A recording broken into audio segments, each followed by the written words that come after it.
سیدنا امام اعظم ابو حنیفہ رحمۃ اللہ تعالی علیہ، آپ کی سیرت پر سوانے پر کچھ باتیں آج کی گفتگو کا موضوع ہیں۔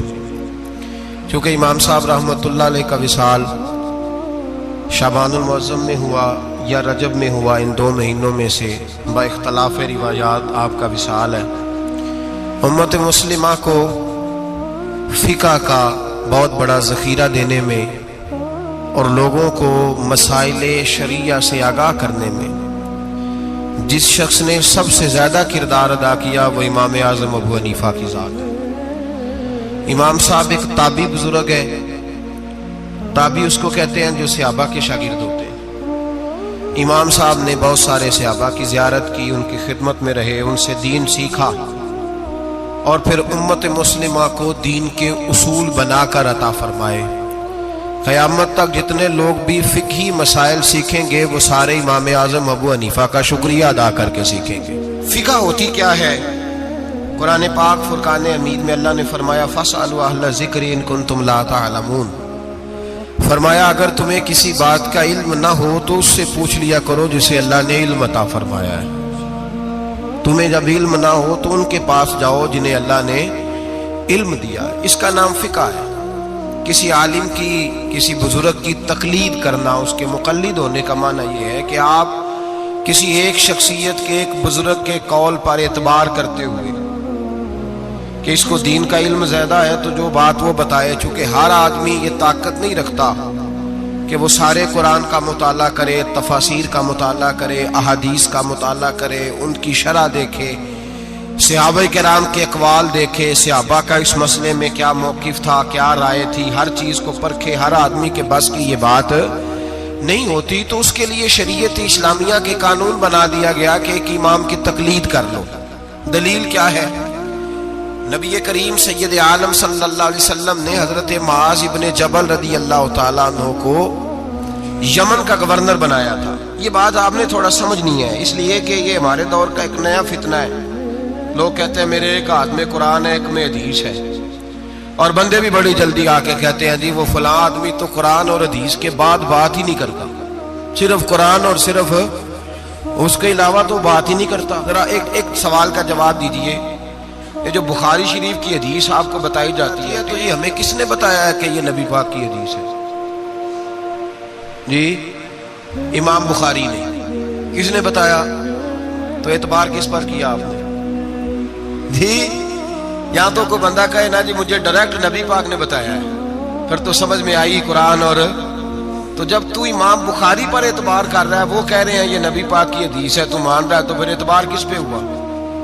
بولے اس بات کو سمجھیں۔ لوگ آپ کو بڑا صاف ستھرا سا نعرہ دیتے ہیں صرف قرآن اور صرف حدیث، تو بھئی یہ بتاؤ چلے قرآن پاک تو اللہ کا کلام ہے، صحابہ نے ہم تک پہنچا دیا، تو حدیث کیسے آئی؟ ان لوگوں سے بگڑ کر ایک نیا فرقہ بن گیا، وہ کہتے ہیں ہم اہل قرآن ہیں، ہم حدیث بھی نہیں مانتے۔ چکڑالوی گروپ اس کو کہتے ہیں۔ وہ لاہور میں بھی کچھ طبقہ اس کا پایا جاتا ہے۔ وہ بگڑ گئے، وہ کہتے ہیں صرف قرآن پاک، حدیث تو اماموں نے بنائی ہے، اماموں نے لکھی ہے، ہم نہیں مانتے۔ وہ ایسے نہ کرو بھائی، اس طرح تو سارا دین مشکوک ہو جائے گا۔ علم والوں کا رستہ ہمیں کس نے بتایا ہے؟ قرآن پاک میں۔ کس نے بتایا؟ اللہ نے کہا فاسألوا اہل الذکر ان کنتم لا تعلمون۔ اگر تمہیں کسی بات کا علم نہ ہو تو جس کو علم ہے اس سے جا کے، بھئی مجھے گاڑی نہیں چلانی آتی تو میں اب کہوں گا پہلے قرآن پاک سے مجھے نکال کے دو گاڑی، مجھے اللہ سکھائے چلانی۔ حدیث پاک میں پہلے لکھا ہو کہ گاڑی یہ اس کا نمبر ہو، فلانی علاقے کی بنی ہوئی ہے، میں کسی بندے سے سیکھ لوں یا مجھے حدیث پاک سے مل جائے گا؟ تو بھئی یہ عجیب سی بات ہے، تو گاڑی چلانی سیکھنی ہے تو جس کو گاڑی چلانی آتی ہے اس کے پاس جا سیکھ لے، تو دلیل مانگنے لگ گئے۔ تو بھئی قرآن اور حدیث کا علم جس بندے کو زیادہ ہے اس سے اسپیشلسٹ کے پاس جائیں آپ، وہ آپ کو بتائے گا آپ نے کیا کرنا ہے، بات ختم ہو گئی۔ اگر آپ کو شوق ہے خود مجتہد بننے کا تو ٹھیک ہے، آپ اتنا علم حاصل کریں، وہاں تک آپ جائیں۔ شیخ الاسلام خواجہ قمر الدین سیالوی رحمۃ اللہ تعالی علیہ، خواجہ صاحب کے پاس ایک شخص آیا، اللہ کرے یہ بات آپ کی سمجھ میں آ گئی تو بڑا فائدہ ہو جائے گا، بڑا فائدہ ہوگا یہ لفظ اگر آپ سمجھ گئے۔ اللہ کرے میری قوم سمجھدار ہو جائے، آمین تو کہنا۔ اللہ کرے سنی کو بھی کچھ سمجھ آنے لگ جائے۔ خواجہ صاحب کے پاس ایک بندہ آیا، کہنے لگا امام اعظم کی بات نہیں ماننی چاہیے۔ امام اعظم کی بات ان کی تقلید نہیں کرنی چاہیے، بڑی موٹی بات۔ خواجہ قمر الدین سیالوی کہنے لگے تیری یہ بات مان لوں؟ تیری بات کوئی نہیں سمجھ آئی آپ؟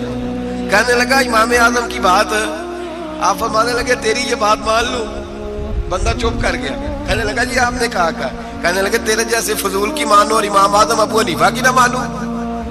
فرمانے لگے تو خود اپنی تقلید کرا رہا ہے۔ خود ایک صاحب مجھے کہنے لگے جی ہم نہیں کسی کی مانتے، ہمارے مولوی صاحب کہتے ہیں صرف قرآن اور حدیث کی مانو۔ اور میں نے کہا تو مان اپنے مولوی صاحب کی رائے، ہمارے مولوی صاحب کہتے ہیں قرآن اور، تو میں نے کہا تو مولوی صاحب کی مان رہا ہے، قرآن حدیث کی کب مان رہا ہے؟ چھوڑ سارے کام، چل مدرسے داخل ہو، پہلے اصول سیکھ دین کے، پھر پورا دین پڑھ، اور پھر مجھے آ کے بتانا پورے دین میں سے کہ میں نے سیکھ لیا ہے، پھر میں مان لوں گا، ورنہ تو مولوی صاحب کی مان رہا ہے۔ تقلید تو کر ہی رہا ہے کسی نہ کسی شکل میں، تو ہم تقلید کیوں کرتے ہیں؟ سمجھے اس بات کو۔ نبی کریم علیہ السلام نے حضرت معاذ ابن جبل رضی اللہ تعالیٰ عنہ کو یمن کا گورنر بنایا۔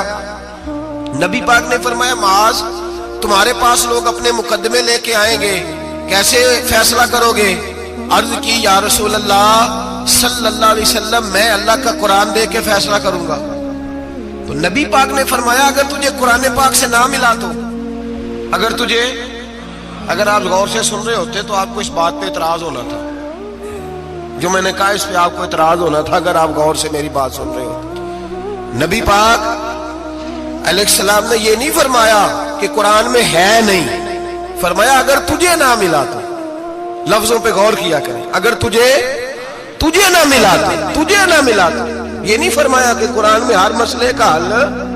حضرت سیدنا عبداللہ ابن عباس فرمایا کرتے تھے میرے اونٹ کی نکیل بھی گم ہو جائے تو میں قرآن پاک سے جا کے پوچھتا ہوں کہاں رکھی ہوئی ہے، اور مجھے قرآن پاک بتاتا ہے کہ فلانی جگہ۔ یہ نہیں کہ قرآن میں مسئلے کا حل موجود ہے، ہر آدمی کے پاس اتنی عقل نہیں ہوتی کہ مسئلے کا حل بتا سکے، عقل نہیں اتنی ہوتی، شعور نہیں ہوتا، بلکہ امام بخاری خود امام شافعی کے مقلد ہیں۔ لو کر لو گا، بہت بڑے محدث ہیں اور خود مثال بیان کرتے ہیں۔ ہمارے بزرگ کہتے ہیں کہ جو پنساری ہوتا ہے نا اس کے پاس جڑی بوٹیاں ساری ہوتی ہیں، پر اسے نسخے کا پتہ، کس جڑی بوٹی کو کس کے ساتھ ملائیں، کس کو کس کے ساتھ رکھیں تو کیا نسخہ بنتا ہے، یہ پنساری کو پتہ، یہ حکیم کو پتہ ہوتا ہے۔ محدثین کہتے ہیں ہم نے حدیثیں ساری جمع کر دی ہیں، پر کس حدیث سے کیا مسئلہ نکلتا ہے یہ ہمیں نہیں پتا، یہ امام اعظم بتائیں گے، یہ امام شافعی بتائیں گے، یہ امام مالک بتائیں گے، یہ امام احمد بن حنبل بتائیں گے، وہ اسپیشلسٹ ہیں، ہم جمع کرنے والے ہیں، وہ حدیثیں سامنے رکھ کے امت کی رہنمائی کرنے والے۔ نبی پاک صلی اللہ تعالی علیہ وآلہ وسلم نے فرمایا معاذ تو جا رہا ہے، اگر تجھے وہ مسئلہ قرآن سے نہ ملا تو کیا کرے گا؟ عرض کی حضور قرآن سے نہ ملا تو آپ کی حدیث سے تلاش کر لوں گا۔ تو نبی پاک نے فرمایا اگر وہاں بھی تجھے نہ ملا تو، یہ نہیں کہ ہے نہیں، اگر تجھے نہ ملا تو، عرض کی یا رسول اللہ پھر میں قرآن اور حدیث کو سامنے رکھ کے اپنی رائے بیان کروں گا۔ تو نبی پاک نے ان کے سینے پہ ہاتھ پھیرا، فرمایا جا پھر اللہ تیری مدد کرے گا، اللہ تیری، یہ فقہ ہے، یہ اتنی سی فقہ ہے، اس کو سمجھ لیں۔ ہر آدمی کو ہر شے نصیب۔ بابا فرید الدین گنجے شکر کے پاس بندہ آ گیا، اس نے کہا پرانا بخار ہے جاتا کوئی نہیں۔ بابا صاحب نے کہا بسم اللہ الرحمن الرحیم قل هو اللہ احد اللہ الصمد لم یلد ولم یولد ولم یکن لہ کفوا احد، پھونک ماری، بندہ کہتا ہے بیٹھے بیٹھے میرا بخار اتر گیا۔ اس نے گاؤں جا کے اعلان کر دیا جس کا نہیں اترتا سارے ہی آ جاؤ، رش ہو گیا، پھونکیں بڑی نکلی، شفا کوئی نہیں۔ لوگوں نے پکڑ کے پھینٹی لگائی، انہوں نے کہا اتنی دور سے آئے ہیں اور تو اللہ کے بندے رام ایک کو بھی نہیں آیا۔ وہ بابا صاحب کے پاس آ گیا، کہنے لگا سورۃ اخلاص دو ہیں کہ ایک ہی ہے؟ بابا صاحب کہنے لگے بیٹے ایک ہی ہے۔ کہا حضرت جی آپ پھونک مارے تو بیٹھے بیٹھے بخار اتر جائے، میں نے 100 دفعہ پڑھی ہے، 100 پھونکیں ماری ہیں، ایک کا بھی نہیں نکلا، آپ کوئی اور والی پڑھتے؟ آپ فرمانے لگے سورۃ اخلاص ایک ہی ہے، پر منہ بھی تو فرید الدین کا چاہیے نا، منہ بھی تو۔ فرمایا مجھے اللہ تبارک و تعالیٰ نے توفیق دی ہے، میں نے کبھی غیبت نہیں کی، میں نے کبھی جھوٹ نہیں بولا، میں نے کبھی حرام نہیں کھایا، میں نے کبھی اپنی زبان سے کسی کا دل نہیں دکھایا۔ فرمایا میں نے اس زبان میں طاقت پیدا کی ہے پھر جب قرآن کا نور آیا ہے تو اللہ نے تاثیر بنا دی ہے، پھر اللہ نے اثر پیدا کر دیے. تو بھائی ہر آدمی ہر چیز سمجھنے کے قابل ہے. یہی ہمارے بزرگوں کا موقف ہے، یہی ہمارے بزرگوں کی رائے ہے کہ قرآن اور حدیث کو سامنے رکھو، اس میں سے مسئلہ اخذ کرو. دلیل، پرانے زمانے میں جو لوگ ہوتے تھے وہ قسمیں کھایا کرتے تھے، قسمیں بڑی عجیب کھاتے تھے. ایک بندے نے قسم کھا لی کہ میرا کام ہو گیا تو وہ والی عبادت کروں گا جو اس وقت دنیا میں کوئی نہ کر رہا ہو. اتنی سخت قسم کھا لی. اب وہ کام ہو گیا تو کیا کرے؟ اگر نماز پڑھے تو لوگ پڑھ رہے ہیں ساری دنیا میں نمازیں، اذان پڑھے تو پتہ نہیں کہاں کہاں اذان ہو رہی. پھنس گیا، معاملہ الجھ گیا تو غوث اعظم جیلانی کے پاس گیا. کہا حضور اب کیا کروں؟ آپ فرمانے لگے کچھ بھی نہیں، حرم شریف چلا جا. کعبہ تو ایک ہی ہے نا پوری دنیا میں. 1 منٹ کے لیے سب لوگوں کی منت کر کے طواف رک جائے، ایک چکر طواف کا تو اکیلے کر لے، تیری منت پوری ہو جائے گی. اب یہ فقاہت ہے، ہر آدمی کو یہ نصیب نہیں ہوتی، یاد رکھ. آگے چلیے، امام اعظم ابو حنیفہ کا زمانہ، ایک بادشاہ نے قسم کھا لی، اپنی بیوی سے کہنے لگا اگر تو چاند سے زیادہ خوبصورت نہ ہو تو تجھے 3 طلاقیں. اب مسئلہ بن گیا، کدھر سے نکالیں؟ اب قرآن پاک میں یہ لفظ کہیں نہیں لکھا کہ عورت چاند سے زیادہ خوبصورت ہوتی ہے، کسی حدیث میں نہیں لکھا واضح طور پر کہ بی بی چاند سے زیادہ خوبصورت ہوتی ہے. علماء کوفہ بیٹھ گئے، علماء بغداد بیٹھ گئے، علماء مصر بیٹھ گئے. بادشاہ تھا اور پھر جو اس کی بیوی تھی وہ بھی ایک بادشاہ کی بیٹی تھی. اگر یہ طلاق ہو گئی تو 2 ملکوں کی جنگ چھڑ جائے گی، حالات خراب ہو جائیں. علماء پریشان ہیں کہ جائیں تو کدھر جائیں. لوگ پریشان ہوتے ہوتے امام اعظم کے پاس چلے گئے، کہنے لگے سارے مولوی کہتے ہیں طلاق ہو گئی، آپ بتائیں. امام صاحب کہنے لگے کوئی نہیں طلاق ہوئی. کہا کیوں؟ فرمانے لگے اللہ کا قرآن کہتا ہے لقد خلقنا الانسان فی احسن تقویم. اللہ فرماتا ہے میں نے سب سے حسین انسان کو پیدا فرمایا ہے. تو جب سب سے حسین انسان ہے تو چاند سے بھی زیادہ انسان ہی حسین ہے. فرمایا لہذا اس کی بیوی کو طلاق. مسئلہ تو قرآن پاک سے حل فرمایا نا، لیکن ہر آدمی کی وہاں تک رسائی ہو سکی. یہ فقاہت، یہ علم ہے، اور یہ اللہ سب کو عطا نہیں کرتا، یہ کسی کسی کا نصیبہ ہوتا ہے، کسی کسی. اور ویسے بھی اب تو لوگوں کو شوق ہے نا، ہر بندہ ہر کام کرنا چاہتا ہے. صحابہ یہ نہیں کرتے. حضرت عمر فاروق سے پیارا قرآن کوئی نہیں پڑھ سکتا. وہ 5 نمازوں کی امامت کرتے تھے، تراویحوں کی باری آتی تھی تو حضرت ابی بن کعب کو آگے کھڑا کرتے، فرماتے تھے تو پڑھا. حضرت جناب سیدنا عمر فاروق کو بھی بڑا اعلیٰ قرآن پڑھنا آتا تھا، لیکن جب اچھی قرات سننے کو دل کرتا تھا تو حضرت ابو سعید خدری کو بلاتے تھے، حضرت ابو موسیٰ اشعری کو بلاتے، ان سے سنتے تھے. بھائی ہر آدمی دوڑ کے آگے بڑھ گیا ہے اور لوگوں کو بزرگوں کے خلاف اکساتا ہے، کہتا ہے کوئی تقلید نہیں، ہمیں خود سمجھ میں آتی. خدا کے بندے، جب صحابہ کرام علیہم رضوان، صحابہ، حضرت عمر فاروق کا طریقہ یہ تھا جب کوئی بندہ مسئلہ پوچھتا تو کہتے علی کے پاس جاؤ، اس لیے کہ جو علم اللہ نے علی کو عطا فرمایا وہ کسی کے حصے میں نہیں آیا. جو علم اللہ نے، اور اس کی دلیل ان کی فقاہت ہے. ایک بی بی تھی، دائی تھی، وہ اس کے گھر میں بچے جنم لیتے تھے، بچے پیدا ہوتے تھے. یہ دیکھیں علم جو ہوتا ہے نا وہ علم ہوتا ہے، فقاہت ہوتی ہے، اور یہ اللہ کی عطا ہے، یہ رب کی عطا ہے، جس کو چاہتا ہے عطا کر دیتا ہے. نہ اس میں حسد ہو سکتا ہے، نہ اس میں کوئی شخص کہہ سکتا ہے مجھے کیوں نہیں ملی. حضرت علی رضی اللہ تعالیٰ عنہ کا زمانہ ہے. ایک بی بی کا خیمہ تھا، جھونپڑی تھی، جیسے آج ہاسپٹل بنے ہوئے ہیں وہاں بچے پیدا ہوتے ہیں. ایک بی بی تھی، وہ دائی تھی، کام کرتی تھی یہ والا. اس کے گھر میں 2 کیس اکٹھے آ گئے، نہ اتنی لمبی چوڑی لائٹیں ہوتی تھی. اس نے اپنی جھونپڑی میں دونوں بیویاں اکٹھی تھی، دونوں کو اللہ تعالیٰ نے اولاد دی. رات بڑی گہری تھی، اندھیرا بڑا سخت تھا. ایک کے گھر میں بچہ پیدا ہوا، دوسری کے گھر میں بچی پیدا ہوئی. اب جب صبح کا اجالا نکلا تو جھگڑا شروع ہو گیا. دونوں بیویاں مطالبہ کرتی ہیں بیٹا میرا ہے، بیٹا میرا ہے. اب وہ دائی بھی نہیں بتا سکتی، اندھیرا بڑا سخت تھا، بوڑھی عورت تھی، سمجھ نہیں آتی کیا کروں. تلواروں تک بات چلی گئی. لوگوں نے کہا کیوں لڑتے ہو جب مولا علی شیر خدا جو موجود ہے. انا مدینہ تو علم و علی بابوہا، نبی پاک نے فرمایا میں علم کا شہر ہوں، علی اس کا دروازہ ہے. فرمایا جب اتنا بڑا شخص موجود ہے تو ضرورت ہی نہیں. لوگ پریشان ہو کے گئے، جا کے کہنے لگے حضور ایک مسئلہ آ گیا، ذرا سوچ کر غور کر کے بتائیے. اندھیرے میں بچہ پیدا ہوا، ایک بی بی کے ہاں بیٹا، ایک کے ہاں بیٹی. اب دونوں بیٹی کی طلبگار ہے، فیصلہ کیسے کرے؟ تو حضرت علی نے کہا بڑے تم پریشان آئے تھے، یہ بھی کوئی بات ہے؟ دونوں بیویوں کا تھوڑا تھوڑا دودھ نکال کے تولو، جس کا دودھ وزنی بیٹا اسی کا ہے. کہا حضرت جی یہ مسئلہ آپ نے کیسے نکالا؟ فرمانے لگے قرآن پاک سے نکالا ہے۔ کہا کیوں؟ فرمانے لگے اللہ قرآن میں کہتا ہے میں نے بیٹے کے 2 حصے رکھے ہوئے ہیں اور بیٹی کا 1 حصہ رکھا ہوا ہے، تو جب اللہ کسی کے گھر میں بیٹا دیتا ہے تو دودھ بھی وزنی ہوتا ہے، اس لیے کہ ڈبل وزن کا ہوتا ہے۔ انہوں نے دودھ نکال کے تولا، مقدار 1 جتنی، مقدار 1 جتنی، اس کا ½ کلو دودھ، اس کا 1 کلو، وزن کیا تو پورا ہو گیا۔ پیمانے رکھے گئے تو وہ ناپنے میں اور تھا، تولنے میں اس کا دودھ وزنی نکلا۔ جب دودھ وزنی نکلا تو جناب سیدنا علی المرتضیٰ فرمانے لگے جس کا دودھ وزنی بیٹا اسی کا ہے، اللہ ڈبل وزن کا دودھ عطا کرتا۔ اب مسئلہ کہاں سے نکلا بولیے؟ لیکن ہر بندہ نکالنے کی طاقت، یہی حضرت امام اعظم ابو حنیفہ کا کمال ہے۔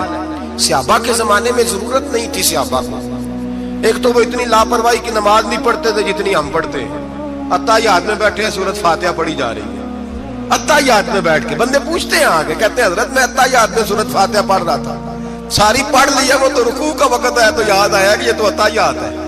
اتنی لاپرواہی کی پہلے تو وہ نمازیں نہیں پڑھتے، پھر اگر کسی کو غلطی ہو جاتی تو سامنے جناب رسالت مآب صلی اللہ علیہ وسلم کا جلوہ والضحیٰ موجود تھا، وہ حضور سے پوچھ لیتے۔ جب وقت گزرنے لگا نا، تابعین کا زمانہ آیا تو پھر مسئلہ بنا، ایک تو تھوڑا تھوڑا مشکات نبوت سے لوگ دور ہوئے تو لاپرواہی بھی آنے لگی۔ اب لوگوں نے پوچھنا شروع کیا کہ سورۃ فاتحہ بھول جائے تو کیا کریں؟ رکوع میں بندہ چلا گیا تو رکوع تو کر لیا لیکن سبحان ربی العظیم نہیں یاد رہا تو کیا کریں؟ سجدے میں گیا سبحان ربی الاعلیٰ نہیں پڑھا تو کیا کریں؟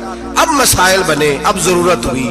امام اعظم نے اصول فقہ مرتب کی، ہمیں بتایا کہ نماز میں فرض کیا ہے، نماز میں واجب کیا ہے، نماز میں کیا شے ضروری ہے اور کیا شے ضروری نہیں ہے، وہ بھی انہوں نے حدیثیں سامنے رکھی کہ نبی پاک نے کس کس بات کی کتنی تاکید کی، کس کس بات کی زیادہ تاکید نہیں فرمائی۔ پھر انہوں نے مسئلہ بتایا کہ قیام کرنا فرض ہے، رکوع کرنا فرض ہے، لیکن رکوع میں سبحان ربی العظیم کہنا سنت ہے، اگر کسی کی رہ بھی جائے گی تو اس کی نماز ہو جائے گی۔ قوما کرنا فرض ہے، سجدہ کرنا فرض ہے، لیکن سجدے میں سبحان ربی الاعلیٰ کہنا سنت ہے، رہ بھی گیا تو نماز، جو سجدہ ہی نہیں کرے گا اس کی نہیں۔ تو یہ اصول بنائے امام اعظم۔ امام اعظم کون تھے؟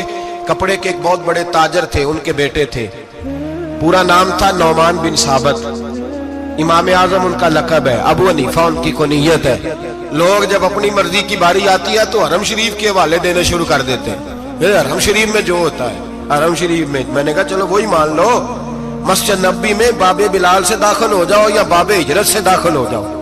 مسجد نبی میں جب داخل ہوگے، اندر مسجد کے قدم رکھو گے دونوں دروازوں سے جا کے، تو جو کھلا سین ملے گا، اس سین کے اوپر یوں سامنے نظر ڈالو گے تو 4 اماموں کے نام لکھے ہوئے ہیں فقہ کے، جو سب سے پہلا نام لکھا ہے وہ امام اعظم ابو حنیفہ کا لکھا ہوا ہے۔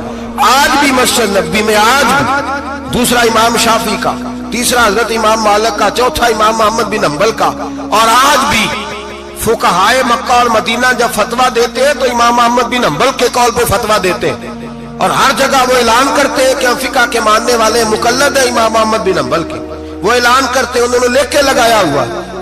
ایک پوری دنیا کی لوگ تو کسی نہ کسی امام کی تقلید کریں، اور ایک چھوٹی سی جماعت اٹھ کے کہے نہیں ہمیں ڈائریکٹ سمجھ آئی ہے، تو کیسے بھائی تمہیں سمجھ آ گئی؟ امام اعظم ابو حنیفہ کا نام نعمان بن ثابت تھا، کوفے میں پیدا ہوئے تھے، صحابہ کے شاگرد تھے، 80 ہجری میں پیدا ہوئے، 150 ہجری میں آپ کا وصال ہوا، باپ تاجر تھے۔ آپ فرماتے ہیں میں سیانا ہوا تو تجارت میں لگ گیا، ریشمی کپڑے کا کاروبار تھا، بہت بڑا گھرانہ مالدار تھا ہمارا، میں گلی سے گزرتا تھا، رستے میں امام شافعی کا مدرسہ تھا، میں بچوں کو پڑھتے دیکھتا تو مجھے شوق ہوتا، اکثر میں وہاں 2-4 منٹ 10 منٹ قیام کرتا۔ ایک دن امام شافعی نے بلایا اور بلا کے فرمایا بیٹے کیا کرتے ہو؟